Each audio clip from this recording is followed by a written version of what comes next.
मित्रों, जंगल में एक बरगद का पेड़ था। उस पेड़ के ऊपर एक चील घोंसला बनाकर रहती थी।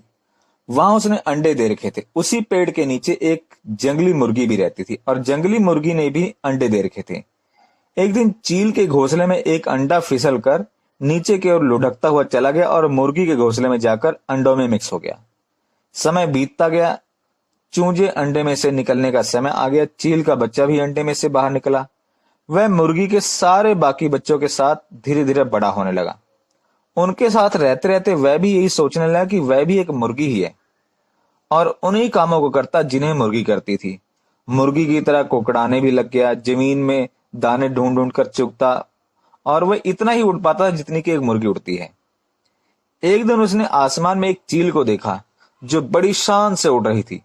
तब उसने अपनी मुर्गी माँ से पूछा कि इस चिड़िया का क्या नाम है जो इतना ऊंचा उड़ रही है। तो उस मुर्गी माँ ने जवाब दिया कि वह चील है। तो फिर उस चील के बच्चे ने पूछा कि मैं इतना ऊंचा क्यों नहीं उड़ पाता। तो मुर्गी ने जवाब दिया कि तुम इतना ऊंचा नहीं उड़ सकते क्योंकि तुम तो मुर्गी हो। और उसने मुर्गी की बात मान ली और फिर पूरी जिंदगी एक मुर्गी की तरह जीवन व्यतीत करते हुए बिता दी और एक दिन मुर्गे की ही तरह जिंदगी जीता हुआ वह मर भी गया। मित्रों, हम लोगों की भी कुछ ऐसी ही हालत होती है। पैदा तो हम सभी इंसान एक तरह से ही हैं और बचपन में हमारी सोचने की समझने की शक्ति भी एक जैसी होती है, लेकिन बड़े होते होते हम सब अलग अलग जगह पहुंच जाते हैं। कोई बहुत अमीर बन जाता है और कोई बहुत गरीब रह जाता है। यह सब एक सोच का ही फर्क होता है। जब भी हम कुछ नया सोचते हैं, कुछ नया करने की कोशिश करते हैं, तो दूसरे हमें यह कहकर रोक देते हैं कि तुम ऐसा नहीं कर सकते, ऐसा नहीं हो सकता। हम अपना इरादा या सोच बदल देते हैं कि मैं वाकई यह नहीं कर सकता और हम हार मान लेते हैं।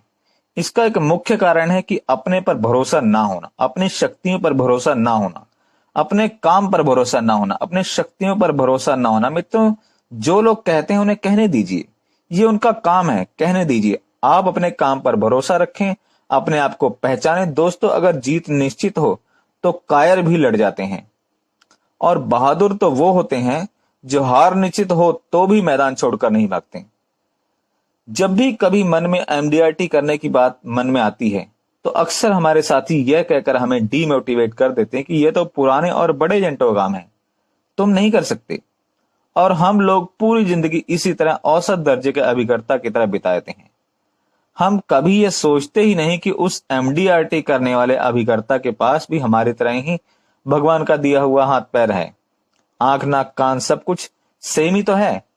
फिर मैं एमडीआरटी क्यों नहीं कर सकता। तो मित्रों, आप भी चील होते हुए मुर्गी ना बनिए, चील बनिए, ऊंचा उड़िए और ऊंचाइयों को छू लीजिए।